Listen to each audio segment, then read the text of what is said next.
Hi everyone, welcome to Arise and Lead YouTube channel.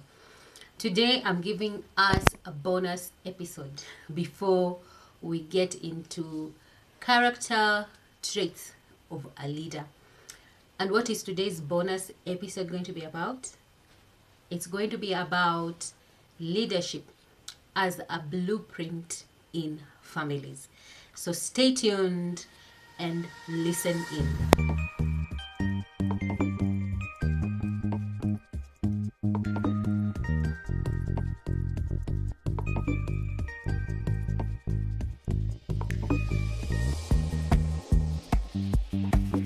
So let's get right into the topic of leadership as a blueprint in families.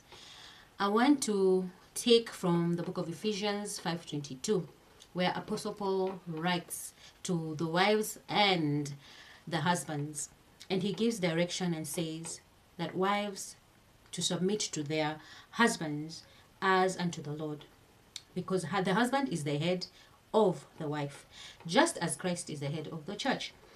So, leadership is meant to be intentionally nurtured and modeled.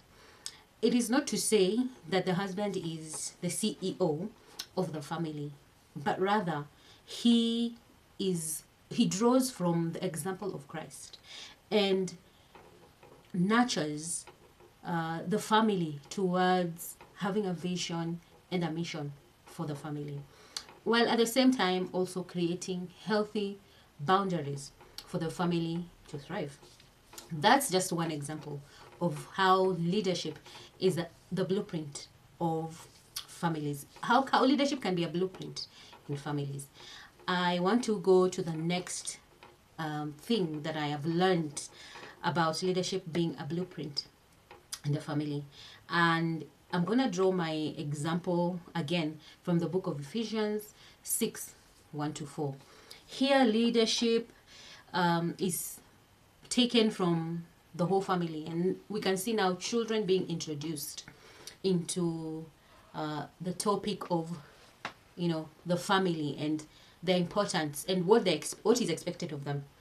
In Ephesians 1, Paul says, Ephesians 6 verse 1 to 4, Paul writes and says, children, obey your parents, because this is the first commandment with a promise, and you can read the rest of it. And then he says to the fathers, do not provoke your children into doing the wrong thing. Just paraphrasing, but bring them up in training and in this word, admonition of the Lord, or to the Lord. This means that effective leadership is not just inherited, it is intentionally cultivated. And that's where fathers have been mentioned in Ephesians 6 as training them up, training up the children in the leadership culture that is required for them to have. Another point, I'm going to call them points of leadership as a blueprint in families, is that this is where values and good character is inculcated. There is a much greater possibility of building a culture, a culture of integrity, a culture of compassion, a culture of kindness, and discipleship. These ideas thrive in families when leadership is taken in as a blueprint.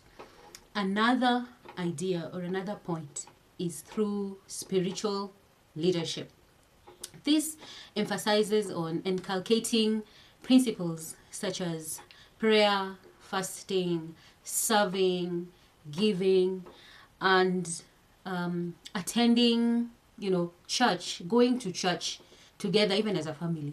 Very important in building that blueprint of leadership.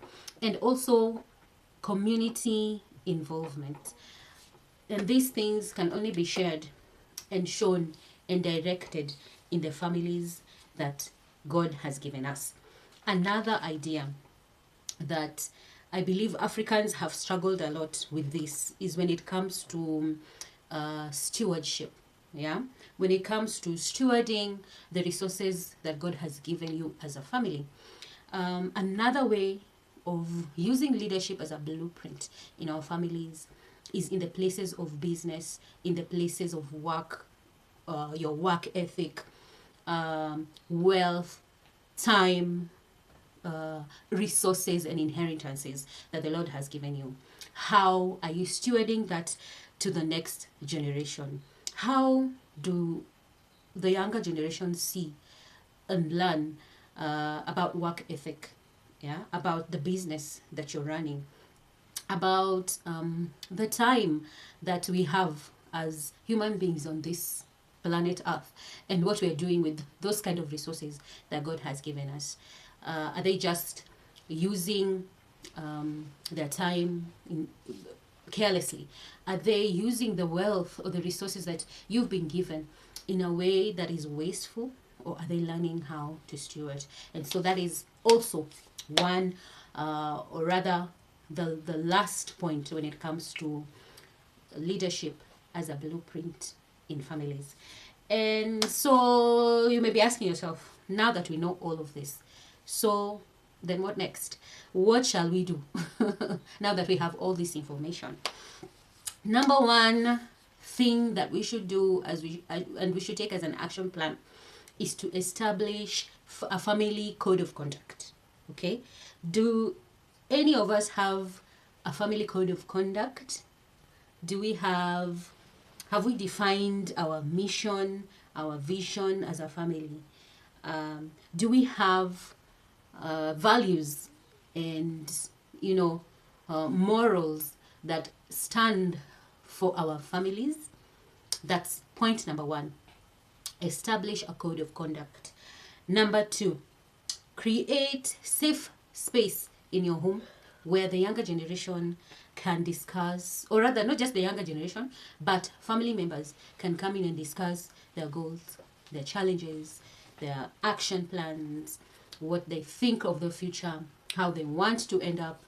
Just create spaces where people can come together and share and grow. Another way to ensure that we are taking leadership as a blueprint in our families is to develop the next generation of leaders. And this is what this channel is all about.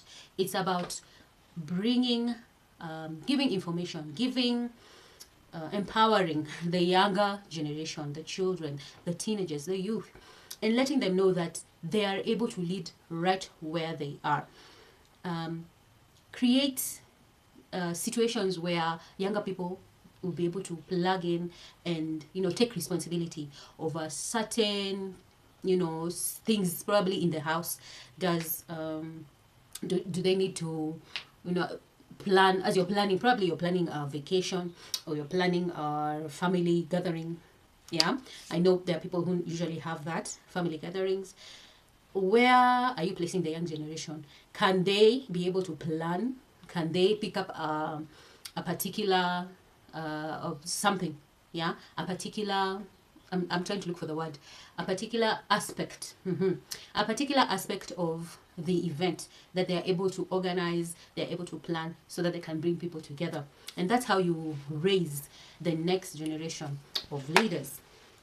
Okay, so our takeaway homework as parents, as leaders in the society is we need to write down our family vision and mission and our code of conduct, and also write our core values so that we are able to share them in the family that we are growing.